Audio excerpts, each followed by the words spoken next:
Line নেই। নয়নঝুলির উপর বাড়ি তৈরি হয়ে গেছিল, একেবারে দোতলা বাড়ি। কি হলো শেষমেশ? হুড়মুড়িয়ে সেই বাড়ি তো ভেঙে পড়লো।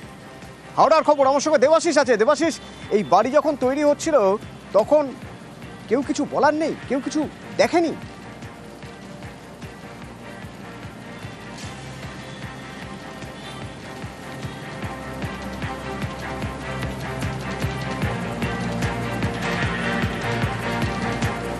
ঘটে যাওয়ার পরেও কিন্তু সাধারণ মানুষ তারা কিন্তু সব থেকেও মুখ খুলতে চাইছে না, তারা আতঙ্কিত।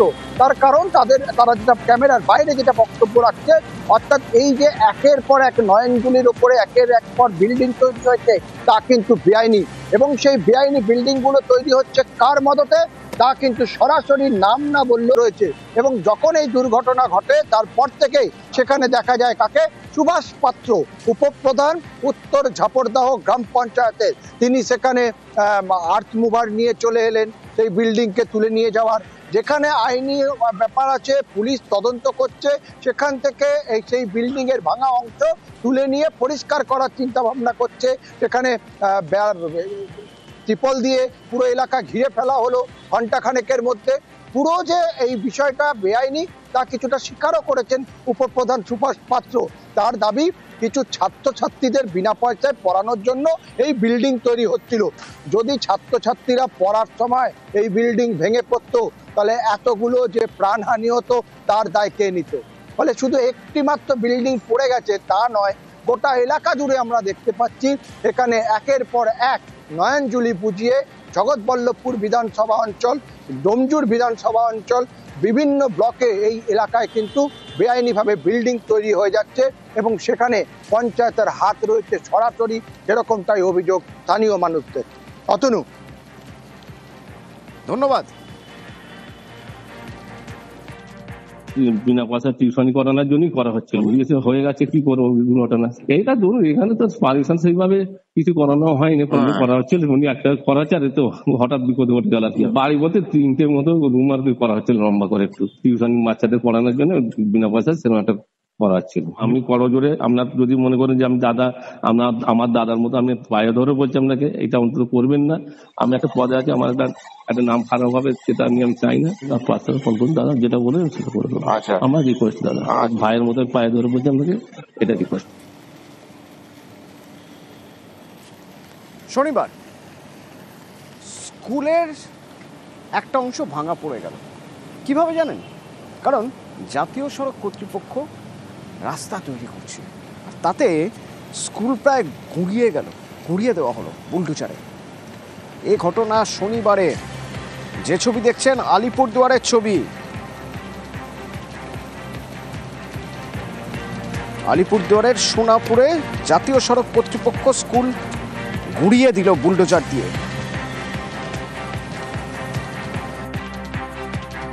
কর্তৃপক্ষ দাঁড়িয়েছিল, কে বা কারা, ওদের তো নাম চিনি না। বললাম যে আপনারা আমাকে না জানায় বিল্ডিংটা ভেঙে দিলেন, এই একটা 2টা রুম ভাঙছেন, আরও যে 2-3টা রুম আছে সেটা তো ড্যামেজ হয়ে গেছে। তো আমরা কালকের থেকে সোমবার থেকে কীভাবে ক্লাস করাবো? ওরা বললো আমরা কিছুই জানি না, আপনি ডিএমকে জানান, বিডিওকে জানান। এর আগে তো আমি ডিএম বিডিওর কাছে গেছি, তারা তো কোনো সদস্য দিতে পারেনি স্কুলে। সোমবার সপ্তাহের প্রথম দিন, রবিবার ছুটি কাটিয়ে সোমবার তো স্কুলে আসার কথা পড়ুয়াদের। পড়ুয়ারা আসবেন, শিক্ষকরা আসবেন, পড়াশুনো হচ্ছে আজ ওই স্কুলে। স্কুলের কি অবস্থা দেখা যাক। রাজকুমার রয়েছে আমার সঙ্গে সরাসরি। রাজকুমার, স্কুল চলছে?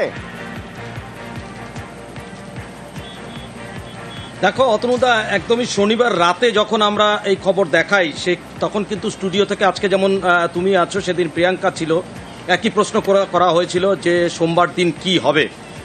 আজও অতনুদা তুমিও একই প্রশ্ন, কি হচ্ছে স্কুলে। বলে রাখি, এইভাবে স্কুল গুড়িয়ে দেওয়ার কারণে কিন্তু আজকে কোনো ছাত্রছাত্রী স্কুলে আসেনি। যে অভিভাবকরা রয়েছে তারা ভয়ে আতঙ্কে যে এখানে কোথায় ছাত্রছাত্রীরা বসবে, সেই কারণে একটি ছাত্রছাত্রীকেও আজকে স্কুলে পাঠাননি। যদিও স্কুলের যে প্রধান শিক্ষক এবং অন্যান্য শিক্ষক শিক্ষিকারা তারা স্কুলে এসছেন, তারা কার্যত একেবারে দিশেহারা অবস্থা। এই মুহূর্তে খবর, সেটা প্রধান শিক্ষক সিদ্ধান্ত নিয়েছেন যে ছাত্রছাত্রীদের এই স্কুলে আনার জন্য কাল থেকে যেন ছাত্রছাত্রীরা স্কুলে আসে, সেই কারণে ইতিমধ্যেই স্কুলের শিক্ষক শিক্ষিকাদের নিয়ে অভিভাবকদের তারা বাড়ি বাড়ি যাবেন এবং বোঝাবেন যে মিড ডে মিলের যে ঘর আছে সেখানেই ছাত্রছাত্রীদের বসানোর ব্যবস্থা করা যায় কিনা বা অন্যত্র কোথাও ব্যবস্থা করা যায় কিনা, কারণ আগামী কয়েকদিনের পরেই কিন্তু পুজোর ছুটি শুরু হবে। ফলে এই সামনে কিন্তু এই যে স্কুল খোলা যায় কিনা তার জন্য হেডমাস্টার সবার বাড়ি বাড়ি যাবেন, অভিভাবকদের সঙ্গে কথা বলবেন, সবই তো বুঝলাম। তারা স্কুল খুলতে চাইছেন যাতে ছাত্রদের ভবিষ্যৎ নিয়ে কোনো অনিশ্চয়তা না তৈরি হয়, কিন্তু ক্লাসটা হবে কোথায়? দুটো ঘর তো এমনিতেই বিপজ্জনকভাবে পড়ে রয়েছে, কিভাবে ক্লাস হবে রাজকুমার? একদমই অতনন্দা, এইটাই কিন্তু এখন বড় প্রশ্ন। কারণ প্রাথমিকের পড়ুয়া খুদে ছাত্রছাত্রী, যে দুটো রুম রয়েছে সেই দুটো একদম মানে ক্র্যাক ধরেছে, সেখানে ছাত্রছাত্রীদের বসানো কতটা বিপজ্জনক, কতটা নিরাপদ, সেটা নিয়ে ভাবনা চিন্তার কারণ রয়েছে। মিড ডে মিলের একটা ঘর আছে, সেই ঘর টিনের চালে, সেই টিন দিয়ে বৃষ্টি হলে ফুটো হয়ে জল পড়ে, কিন্তু তবুও তো কোনো মতে হয়তো ক্লাসটা করানো যাবে কোনো মতে, কিন্তু এরকম দিন তো দেখার কথা ছিল না। আচ্ছা, হেডমাস্টার কি বলছেন একবার শুনুন। তো এরা নিজের ইচ্ছা মতো, নিজের খেয়াল খুশি মতো এমন জঘন্য কাজ করছে, সেটাকে আমার খুব মর্মাহত। সামনেই পুজো, আর কয়েকটা দিন ক্লাস হবে, তারপরেই ফাইনাল পরীক্ষা। স্টুডেন্টদের কথা ভেবে আমার খুব খারাপ লাগছে। স্কুলের প্রাক্তনীরাও স্বরূপ যে এভাবে একটা স্কুলে কোনো রকম কোনো আগাম কিছু না জানিয়ে, কোনো বিকল্প ব্যবস্থা না করে এভাবে বুলডোজার দিয়ে ঘুরিয়ে দেওয়া যায় একটা স্কুল? এই স্কুলে আমি ছোটোবেলায় পড়েছি, তখন মাটির ঘর, বাঁশের বেড়া, খড়ের চাল। যে ঘরে আমি প্রথম পাঠটা নিয়েছি, সেই বিদ্যালয়ে যখন শুনলাম যে এরকম একটা ঘটনা ঘটে গেছে, তখন সত্যি কয়েক মুহূর্তের জন্য আমি একটু আবেগঘন হয়ে পড়েছিলাম। প্রাক্তন ছাত্র এবং এলাকার অভিভাবক হিসেবে এটাই বলবো, বিদ্যালয়ের ছাত্রদের যাতে পঠনে কোনো রকম বিঘ্ন না ঘটে, সেই দিকটায় যেন করলেন কর্তৃপক্ষ এবং অন্যান্য যারা আধিকারিক আছেন সেই বিষয়টা দেখবেন। দুদিন আগে পর্যন্ত যে স্কুলটা ছিল সেই স্কুল প্রায় নেই হয়ে গিয়েছে এখন। তো পড়ুয়াদের ভবিষ্যতের কি হবে? পড়ুয়ারা কোথায় যাবে? কদিন পরেই পরীক্ষা, পুজোর ছুটির পরে আবার পরীক্ষা। এই অবস্থায় কি করবে তারা? কি করবেন অভিভাবকরা চিন্তায় পড়েছেন। চিন্তা যত বাড়ছে তত বাড়ছে ক্ষোভ।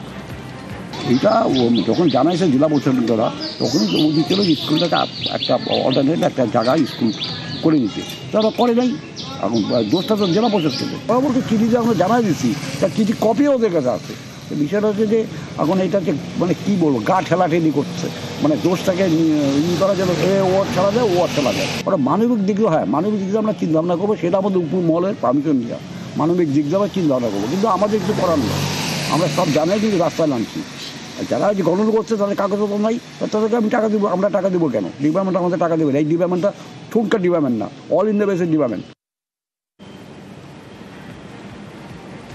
বিকল্প ব্যবস্থার তো প্রয়োজন, কারণ সব কিছু একটা পদ্ধতি মেনে হয়। রাজ্য সড়ক কর্তৃপক্ষ তারা জেলা প্রশাসনকে জানাবে, সেই মতো আগে প্রথমে একটা বিকল্প ব্যবস্থা তৈরি হবে, তারপরে জাতীয় সড়ক সম্প্রসারণের জন্য বা জাতীয় সড়কের কাজের জন্য প্রয়োজনে স্কুলের একটা অংশ ভাঙা হবে। কিন্তু এক্ষেত্রে তো কোনো বিকল্প ব্যবস্থাই করা হয়নি। আমরা বহু আগের থেকেই এনএস কে জানিয়েছি, ডিএমএন থেকে জানিয়েছি। আজকে ডিএম ম্যাডামের সঙ্গে কথা হয়েছে, ইমিডিয়েট আমরা ওই একটা টাকা দেয়নি এনএস, এটা টাকা দেবে, আমরা করে দেবো। আপাতত ওখানেই স্কুলটা তো চালাতে হবে, চালানোর জন্য যা যা প্রয়োজনীয় ব্যবস্থা হবে। জেলা প্রশাসনের সঙ্গে কথা হয়েছে।